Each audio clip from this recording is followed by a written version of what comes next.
که یو انسان په یو لوی غم کې مبتلا شوي او دی د هغې غم نه خپل ځان خلاصول غواړي یا په یو لوی پریشانۍ کې مبتلا شوی دی دی د هغې نه خپل ځان خلاصول غواړي هغه ته یو آیات مبارک دی الا رحمتا من ربک ان فضله کان علیک کبیره د سورې بنی اسرائیل آیات نمبر 78 که دغه آیات مبارک وظیفه شروع وکړي نو ان شاء الله د غرونو برابر غمونه او پریشانې دی ولې نه الله جل جلاله خو به د تمام غمونو او د تمام پریشانونو محفوظ ساتي زمي عزتمندو کله چې دنیا کې انسان وسیږي د مختلفو حالاتو سره مخامخ کیږي کله په دې انسان باندې یو لوی غم مصیبت راشي کله ورته ډېر لوی خفګان راشي د ټولو اول خپل ځان په دې باندې پوه کړو چې په موږ باندې دا خفګان او دا غم ولې راځي داسې مین وجه څه ده چې د هغې د وجې نه موږ په پریشانۍ او مصیبتونو کې مبتلا کیږو د ټولو اولنۍ خبره دا ده چې موږ د ګناهونو کثرت وکړو کله چې ګناهونه په کثرت سره کیږي یعنې ډېر کیږي د انسان رب العالمین قسم قسم مرضونو افتونو پریشانۍ وغیره کې مبتلا کوي او د دې انسان کورنۍ حالات دا ډېر زیات خراب شي کاروبار یې هم خراب شي روزي یې هم ګډوډه شي دا زموږ د ګناهونو د کثرت د وجې نه وي یا دغه وي دویم طرف ته دا د الله جل جلاله د طرف نه امتحان وي الله جل جلاله په خپلو بندګانو باندې امتحان اخلي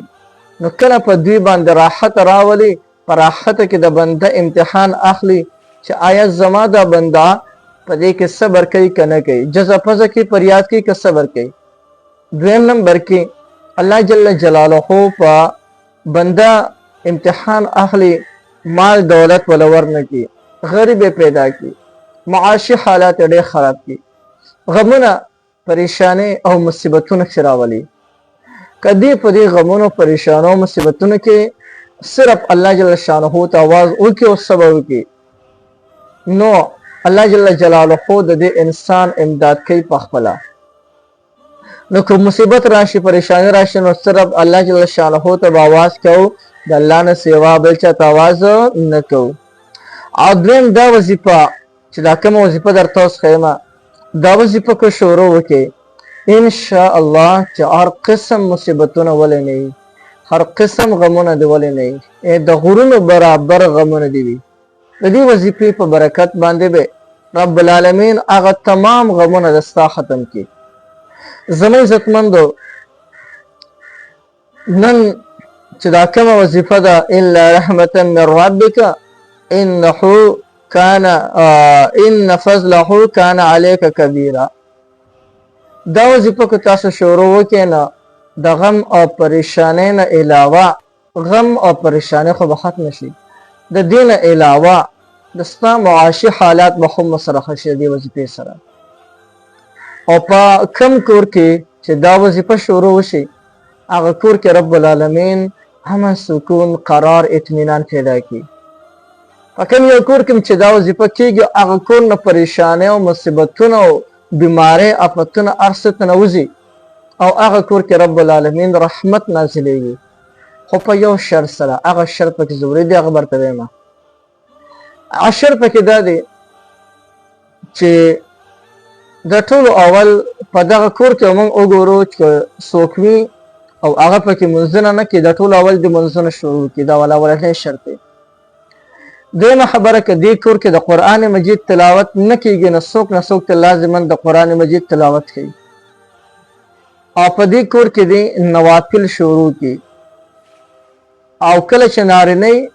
نو نارینه د سنت په دغه خپل کور کې کوي فرض د صرف په جماعت کې کوي نو دې سره به هم په کور کې برکت راځي پریشانۍ او مصیبتونه به رب العالمین ختموي او دویمه خبره چې دا وظیفه د هغې نه پس بیا تاسو کوئ انشاءالله د دې برکات ثمرات به په خپله وینئ تاسو د دې وظیفې کولو طریقه دا ده چې کله چې ته په یو لوی غم کې مبتلا شي په په یو لوی پریشانۍ کې مبتلا شي یا د ستا مالی حالت خراب شوی دی، نقصان درته رسېدلی دی، یا څه بل څه مسله ده، یا د کاروبار ډېر سخته پریشاني تا ته سر تندی دې نه لګي، نو دا وظیفه په ناسته ملاسته ولاړه هر حالت کې چې د ستا په خولې باندې دا وظیفه شروع وي. د سورې بن اسرائیل آیات نمبر 78 الا رحمة من ربك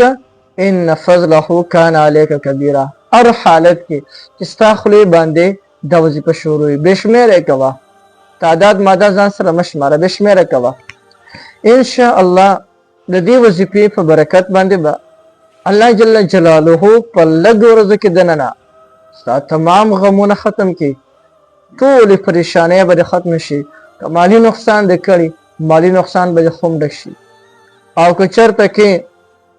څه بل یو لوی آفت کې مبتلا یې ډېره لویه پریشاني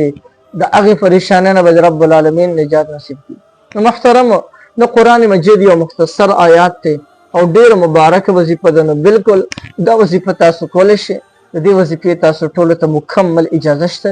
هر څوک د دې وظیفې نه مکمل فایده اخیستلی شي.